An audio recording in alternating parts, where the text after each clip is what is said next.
Flip turn is another one of those really cool moves. If you've ever had a bicycle, remember you used to ride down the gravel hill, hit the rear brakes and slide the rear end of the bicycle out? It's cool stuff, right? Sometimes you wipe out and get hurt.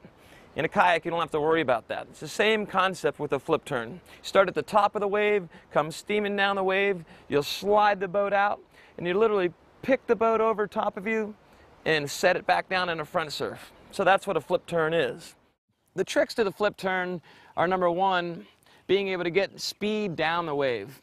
If you can get to the top of the wave and feel yourself falling in, you're in position to do a flip turn. If you don't have a wave that allows you to fall in at all, get any upstream speed, you're not going to be able to flip turn on it. It's required that you have some upstream speed to make this thing work. So assuming we have that kind of wave, your first step, of course, is to get to the top of the wave. Your second step is to get as much speed down the wave as possible. Now you're going to have to decide, am I going to flip turn to the right or left? Whichever way you're going to start with your flip turn, I highly recommend when you're learning this and you're dropping in the wave, you already have a little bit of angle that way, so you don't have to do a full 180 when you're first learning.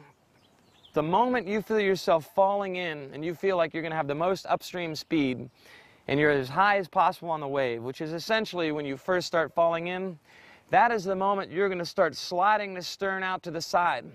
As soon as the stern is at about 45 degrees, you're going to take your upstream knee and you're going to lift it as hard as you can into your chest. At that exact same moment, you're going to be doing a hard back sweep. What that's going to do is pop the boat off the water, throw the stern upstream, and the moment the stern is upstream, you just rewind by doing a hard forward sweep, and you'll flatten the boat out and it'll come through in a front surf. Now, flip turns come in a variety of forms. Number one, they can come where you flip over and you're almost on your back and they come through straight.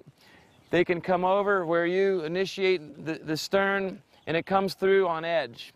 Both of them work fine. It all depends on how big the wave is and how big you throw it out of the water. The most common mistakes that get in the way of people doing flip turns is leaning back. If you lean back, all that's going to happen is you're going to dig your stern in the water and your stern is going to kick you in the back, and it's going to be a painful reminder that you're not doing the technique right. If you want the flip turn to be low impact, easy to do, and work for you, when you pull your knee up, you need to put your face on the deck.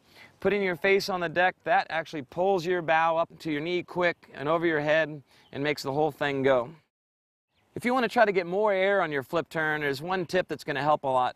When you first drop in, don't be afraid to stomp your bow into the water. Actually push down on your feet to really stomp the bow down. What that does is when the bow goes down and the moment the bow starts reeling out, up and rebounding, if you throw your flip turn at that moment, you're going to find you can launch the boat off the water a lot higher. So once you find you can launch the flip turn, you're ready for the next move, the helix.